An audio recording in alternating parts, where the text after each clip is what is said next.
Our next speaker is going to talk about the Afghanistan war, and I'm currently reading War by Sebastian Junger, and if you have ever wanted to know what's going on with the troops over there, I highly, highly recommend this new book that's just come out from the author of The Perfect Storm.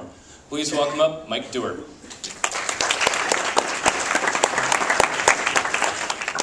So, in July, the website WikiLeaks made available over 70,000 documents taken from the Afghanistan conflict.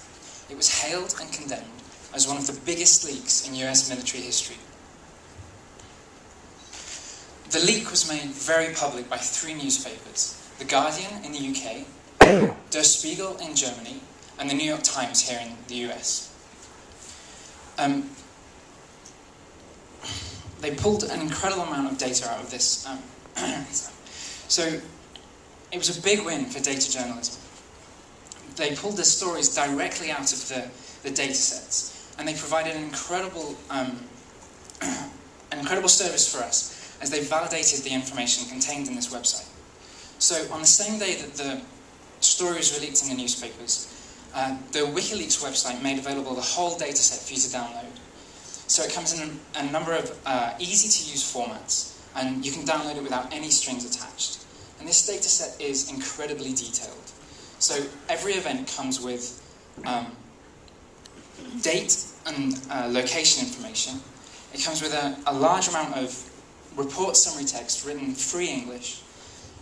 So we decided what kind of stories we could pull out of this data. So this is Harlan Harris, Drew Conway, myself, and John Miles White. And our aim was to try and provide something that the newspapers don't, and that's open analysis. So all of the work that we've done is based on open data. All of the media we've created as part of this project is released Creative Commons, and all of the source code that we've created is released open source, which means that you can view and change it.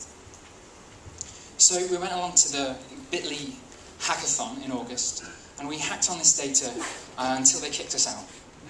So everything you're going to see tonight is done in one evening of bit.ly. So this shows the enemy activity report count from 2004 till the end of 2009. You can see a very clear seasonal trend where activity drops at the end of every year, and you can see a huge surge in activity in 2009. This shows the location of every event on a map of Afghanistan. You can see that most of the activity is around Kandahar in the south, Kabul in the north, and along the Pakistan border. So this shows the intensity of words that occur in the summary text more than you would expect. So the word children appears everywhere there's conflict. The word sniper is localized to this river valley in the south. So this shows the topics of the summaries, pulled out from an analysis of the summary text. IED is mentioned all over the country. Medevac is mentioned in the south, police in the north, devil in the west. So this is an animation of the intensity of explosive hazard events in 2004. You can see sporadic activity around Kandahar in the south and around Kabul and the Pakistan border. So this shows the same map, except this time it's in 2009. You can see a massive build-up in activity all across the countries, in all of the major settlements and along the major roads that ring the country. So we released a video like this onto Vimeo, and it received over 30,000 views in less than a week. It shows there's a really strong public thirst for this kind of visualization, especially for basic visualizations that capture essential aspects of the conflict. All of this analysis was done using an open source language called R. Getting involved in this kind of project is incredibly easy. New York City has an incredible wealth of statisticians, of data miners, and data journalists. So no matter what your view is of this conflict, or on the release of this data set to the public, it represents a unique opportunity for you to examine first-hand evidence from an ongoing conflict, completely unmediated. So everything we've done is up on GitHub.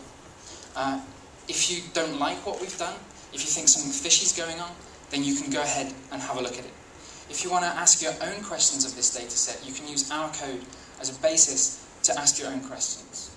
The internet finally gives us the opportunity to debunk this famous quote and put repeatable statistics into the hands of anybody that's interested.